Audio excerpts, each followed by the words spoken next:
Welcome back to the channel for another video. Today, of course, as always, we're talking about the pride of North Wales, Wrexham Football Club. Today, we've got another video regarding the club, of course. We've got plenty of talking points in today's video.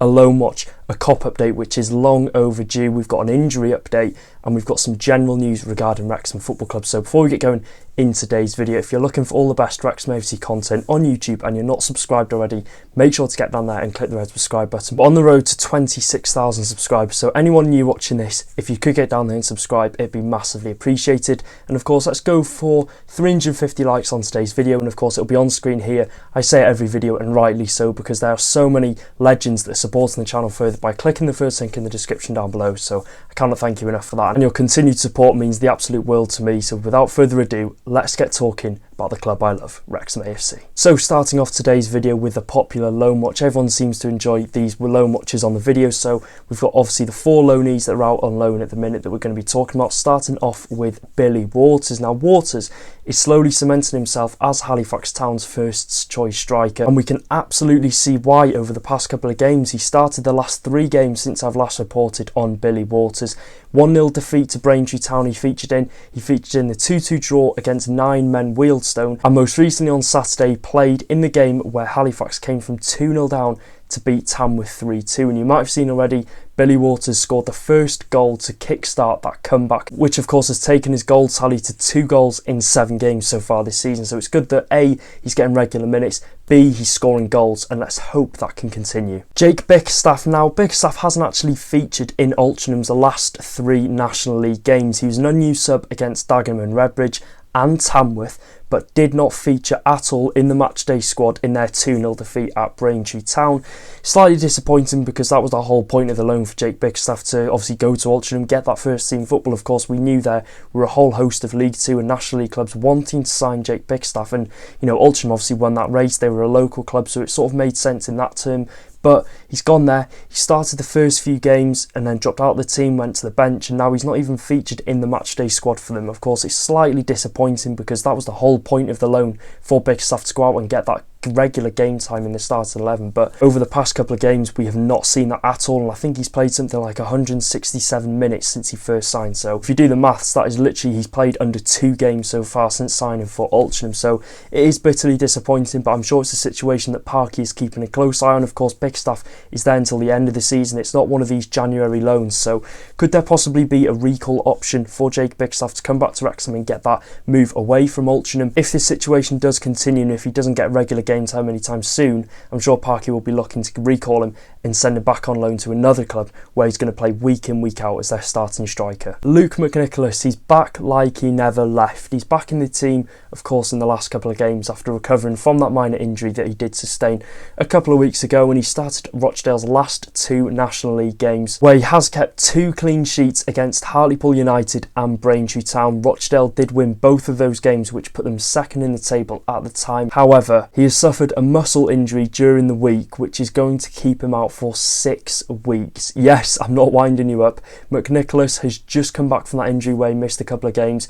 He's had those really 2 good games in the starting 11, back to his old self, keeping 2 clean sheets, and then in the midweek he suffered a muscle injury which will keep him out for about a month and a half, which is very, very, very disappointing. Emphasis on the very, because you know, he's got back in the team, he's had such a good start to the season, and I'm sure he kept the record for the most clean sheets to a start to a season in Rochdale's history. So you know, as soon as he was hitting that really good form, he suffered another setback. But I'm sure all watching this video, all Wrexham fans, wish him a speedy recovery, because like I said, he's just returned. It is absolutely gutting, but let's hope he can get back stronger and get back keeping clean sheets. And finishing off the video with Super Sam Dolby. Now Dolby has actually started the last 2 league games for Dundee United, playing 74 minutes in their 3-3 draw away at Kilmarnock and a full 90 minutes in their 1-0 away win to St Mirren. So you know, he's getting that regular game time, he's got those 2 starts under his belt, and he'll be looking to continue to be that starting striker in the starting 11 for the Tangerines. Dundee United actually sit 5th in the SPFL, which is a very good start to the season for them, and let's see if they can continue it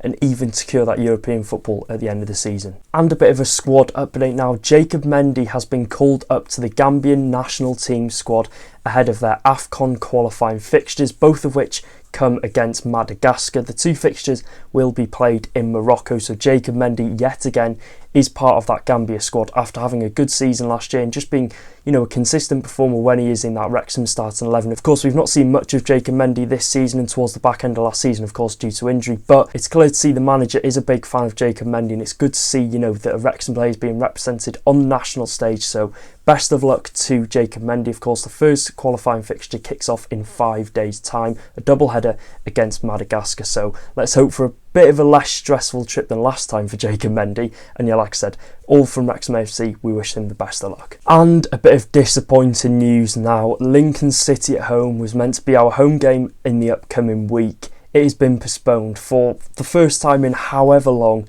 A Wrexham AFC fixture has been postponed due to international call-ups, and no, it's not from the Wrexham camp. It is from the Lincoln City camp, of course. Our home fixture versus Lincoln City, which was meant to take place on the 12th of October, has been postponed due to call-ups in the Lincoln City squad. I'm 99% sure it was the majority of the under-21 squad, and they've had the under-21 to call up for the national team, so that's very, very disappointing. Of course, it means we won't have a league fixture now until the 19th of October, which is Rotherham United away, which I cannot wait to be in the away end for. But yeah, disappointing. We've got Wolves coming up tomorrow night, but again, a league fixture now until the next fortnight is very, very disappointing. Now we're going to be talking about the injuries. Yeah, very disappointing. 2 injuries in the space of 4 days for 2 key players in this Wrexham squad. Now cast your minds back now to last weekend. Now the biggest talking point to come out of Leyton Orient was of course Max Cleworth's injury, which originally was thought to be one that could have sidelined Max out for a long time. But Parky has confirmed it's better than they first expected, so still a question as to whether how long Max Cleworth will be on the sideline for and how long he will be out of this matchday squad for. Of course, we saw him in the fan zone before the home game against Northampton Town on Saturday with the protective boot on his foot, so it's looking like it could be an ankle ligament injury. Of course, we saw against Leyton Orient he went over on his ankle quite awkwardly, and we sort of knew it was a serious injury straight away because we've never seen Cleworth stay down like that on the floor for a lengthy period of time. And yeah, like I said, it's reported from a couple of people that it is an ankle ligament injury. It could range from a long while out to possibly the shortest distance out, which is possibly maybe a month, maybe a bit more than that. But as we've heard Parky say in that interview, it's not as serious as they first expected, which of course is a very, very good sign. He's been one of our best defenders over the past year in 2024, the calendar year, so we'll be looking to get him back in the lineup as soon as possible. But like I said, nothing's confirmed yet. We don't know if it's going to be a long-term injury for Cleworth or a short-term injury. We're still, I think, awaiting the results of his scan. If they have had the results, nothing has been said. But like I said, it's a good bit of news from Parky saying it's not as long as they expected, but still, you're probably looking at a timescale of a month plus. Yes, it is a massive blow, but you've just got to highlight the depth in this scenario. This is a scenario that we possibly had planned happening this season. Of course, last season we saw many injuries in that centre-back role, ranging from Tunnicliffe to Tozer to O'Connell. But if you're looking at the depth in that centre-back role this season, we've brought in Dan Scarr, we've brought in Lewis Brunt, and of course we've got Will Boyle in that centre-back spot. They are 3 players that are more than capable of coming into this Wrexham squad and putting in a good performance and filling Max Cleworth's boots very, very well. The person that has been called up to replace Cleworth is of course Dan Scarr, our signing from Plymouth Argyle. He came into the back line against Stevenage on Tuesday night in that defeat, which, to be honest, I thought he didn't really put a foot wrong. I don't think he really did anything wrong in that game, and it was just an unfortunate performance. In front of goal we weren't ruthless, we didn't take our chances, but I thought he put in a really solid performance. Likewise against Northampton Town on Saturday, you might have seen my match review saying, he just slotted in really, really well, and of course it was his home debut. He possibly did feel a bit of pressure on his back, but he performed really, really well, and he showed why he is going to be that League One defender for us. And to think that he was our backup defender going into this season now, and he's come into that back line and easily shown why he is a Championship/League One quality defender. So I'm very, very happy with Scarr's performance against Northampton Town on Saturday. Of course, we wish Max Cleworth a speedy recovery. And moving on to the next injury now, it's George Evans, our centre defensive midfielder. Now, this has just put the cherry on top for annoyance from that game on Tuesday night. Of course, it was a very, very bad defeat. It was very disappointing, and it was capped off with George Evans coming off. Evans, like Cleworth, had that awkward landing from a tackle. Now, it did look a nasty one as he was down for a few minutes, but there was some good news. He got up, he walked onto the touchline, so he was able to walk it off like Max Cleworth did, and George Evans gave it another go, and I think he lasted a maximum 20-25 seconds before going down again. He did look distraught, of course. He missed a part of last season with an injury, and you know, to think he's just come back into the starting 11, he's just slowly trickling over and getting that game time under his belt, and then to have an injury like this is very, very gutting, of course, for a midfielder who showed his quality last season and showed why he is going to be a big player for us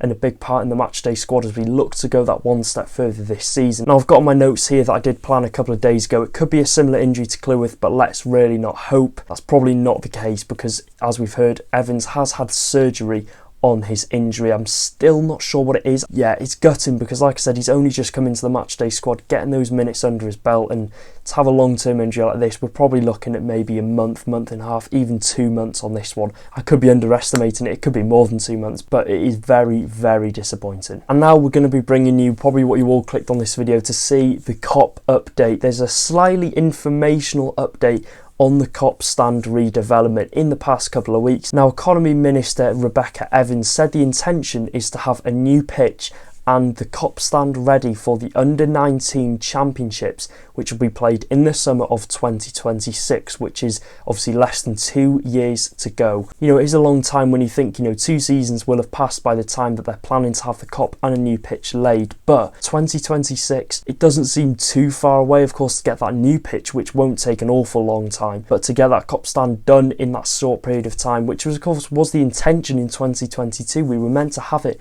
now. We were meant to be sat in the Kop Stand for the League One season now, but considering the Kop was meant to be up this summer, I'd take this news with a pinch of salt because they can plan it, they have the intentions to, but it's really about, you know, getting everything in place, getting everything sorted to, you know, just crack on straight away to get that Kop Stand up. And, you know, it's good that they're finally, you know, giving us a bit of a clearer update on, you know, the timescale of when we can expect to see the Kop Stand redevelopment start.